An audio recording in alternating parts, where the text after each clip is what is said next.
ittiin kolfuudhaaf. Iddoon seenaadhaaf jedhee toora galchee isaan kaa'ee kanan keessatti kufeef ittiin darbee milkaa'ee guyyoota koo darbanii yaadaan buusee lakkaa'e. Torbanni guyyaa torbaa maqaadhaan kan gargarii warri seenaatti ce'an dhufanii kan darbanii warri ji'atti guutuu toora dha'aa Oromoo wantoota ni dabarseen guutamanii Oromoo kutaa sammuu kootti darabeen dambali'u anis nan keessummeessa tokkoyyuu hin ari'u.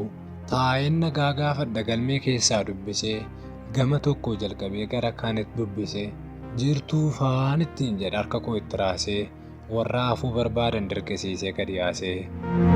Deemsa isaanii daawwaddeen kolfee ittiin bohaaraa isaamaan darbamee yaadaddeen itti aara. Baguma dhufuu nafinii jedhee faallaan eebbisee aaree boqoddeen ittiin kolfa deebisee.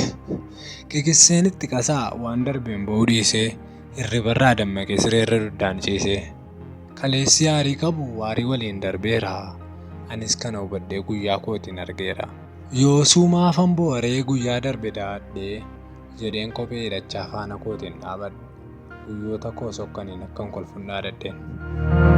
Dhaamsasaa guyyoota gaaffiitti kufee liqinfameen guutan yaadatanii hardhaa wargadduun gaarii miti. Guyyaan dhufuutti jiru gaaffii ta'e akka hin dabarretti ija ofii irratti eegu. Qopheessee kan isinii dhiyeesse Diree Leencaati. Sabiskiraayib gochuun guutumsaa galatooma.